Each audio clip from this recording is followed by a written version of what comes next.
Banyarwanda, Banyarwandakazi, ni Mupende Michael nanone wongeye kugaruka kuri YouTube hano. Kuri uyu munsi turatega amatwi ijambo rigendanye n'umunsi witiriwe kwibohora inshuro ya 28 igice cya kabiri. Murakoze.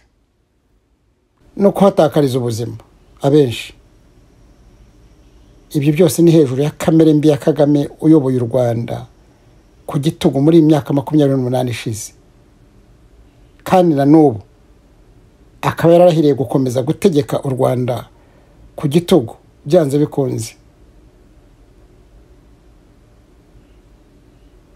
Umujyi wa Kigali na za business ziwubamo zose ni za Kagame n'abambari be babarirwa ku ntoki.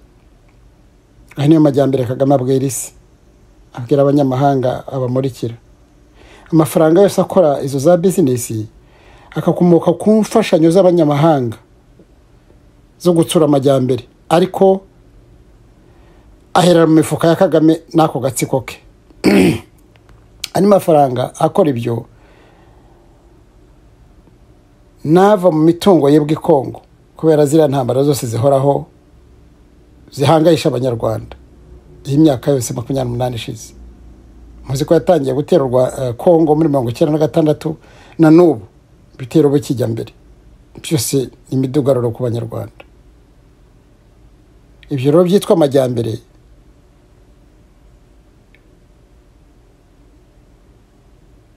ntibikwiriye guhuma amaso y'abanyarwanda.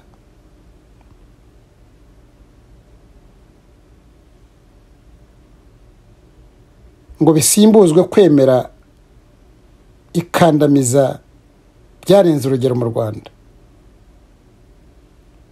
Banyarwanda mwihuma amaso. Abantu mwese mwarwanyiriye ntambara.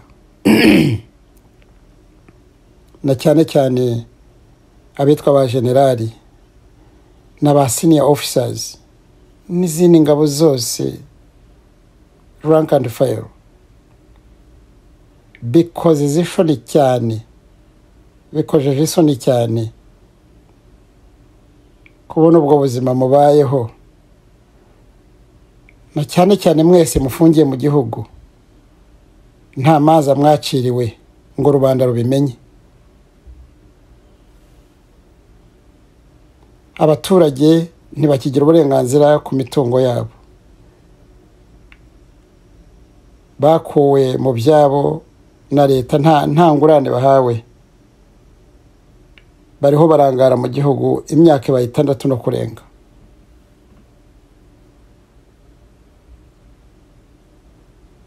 Leta y'igitugu, imfashanyo zose ziva hanze ziyongeraho n'imisoro y'ikirenga. Abaturage basoreshwa batagira naho bakura. Leta ya Kagame inyunyuje abaturage bitagira urugero, irakora nk'abagashaka buhake. Rubanda bahora mu bukene.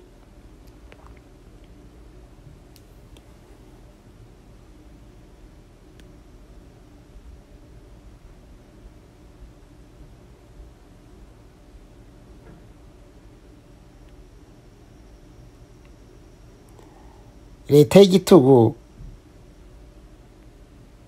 ibagejeje kuri naremba, kuko utwo bakora twose twimirirwa n'agatsiko k'abarunyunyusi.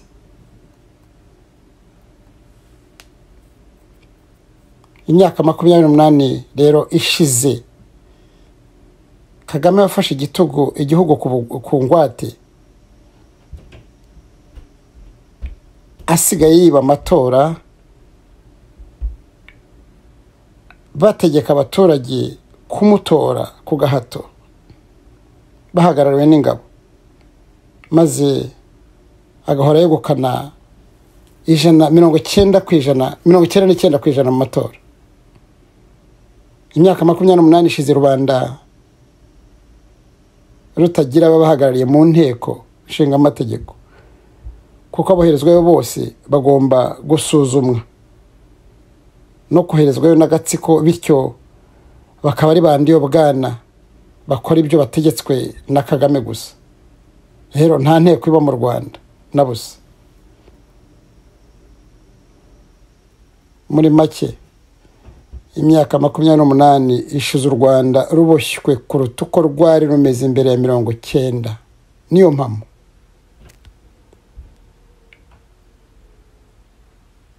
nibyo abantu baturutse hanze baratahutse, bari bamaze imyaka 30 hafi 40. Muri iyo process abari baranangiye ko abanyarwanda bagaruka mu gihugu nabo bakoze akabo, barica abandi banyarwanda nabo barapfa. Nubwo icyo tari cyo cyanzanye ahangaha, icwa ry'abanyarwanda n'ipfa ry'abanyarwanda ryaturutse muri bene ubu bwumvikane.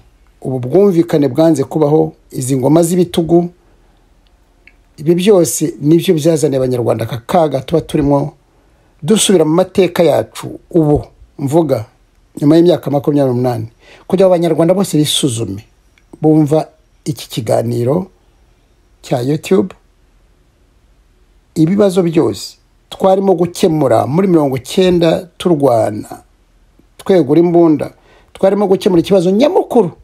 Ibiri byose ni politiki, ni amagambo ya politiki. Gicyura abanyarwanda amaze imyaka 36 ijya kwa 40 hanze y'igihugu, aribo twebwe twavukiyemo dukomokamo. No kujya ngo kuvana bari mu Rwanda mu bukandamize, abo ni abanyandoga bari bakandamijwe n'abakiga bo mu majyaruguru, kuko nabo bakreminga ko bari barabakandamije mbere. Tujya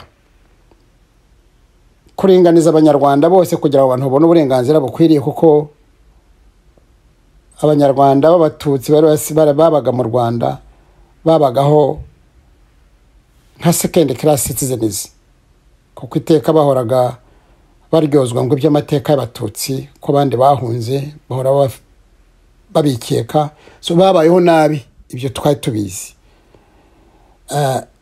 ariko kubera ubutegetsi bubi bwahise bujyaho, havutse ibibazo biruta ibyariho mbere y'ibyo twari tugiye gukemura. Biratangira ubu turabona imyaka 28 ibibazo twagiye gukemura: gucyura impunzi, gutanga amahoro no demokarasi mu gihugu, abantu bose bakisanga mu gihugu cyabo, bakiyumvamo, bagikorera, bumva baringaniye, bumva bafite uburenganzira bungana mu gihugu cyabo.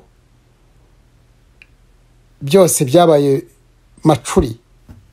Ubu ibibazo byose ari ubuhunzi bwikubye inshuro zigera kuri 4, ari kwica mu moko yose kwikubye inshuro niba ari 70 ntabwo mbizi, nyinshi cyane, ari gukanamiza uburenganzira bwa muntu mu ngeri zari zose.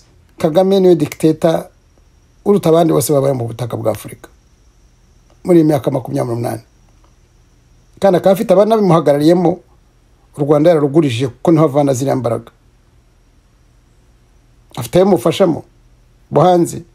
Ntabwo ari Kagame wenyine ku izo mbaraga zivana izi. Abo bajenerali bicaye horaho nyora nk'udukoko tutagira agaciro, n'abanyarwanda ukuntu basuzugura n'ibyo akora, mwibaza ko izo mbaraga Kagame zivana. Nuko igihugu yakigurishije, cyafashweho ingwate.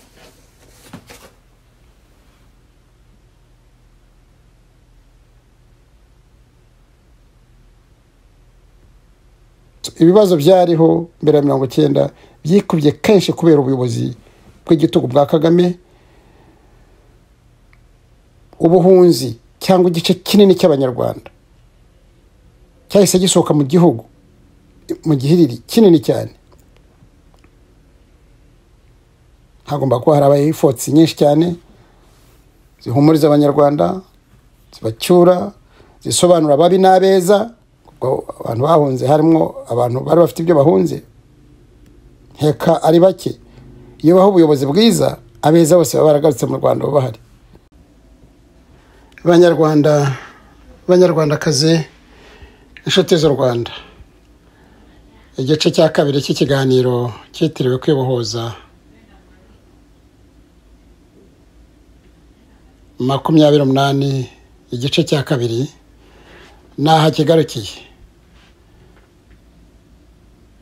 Nimwitege uzatega amatwi nanone igice cya gatatu mu minsi idatinze. Murakoze cyane.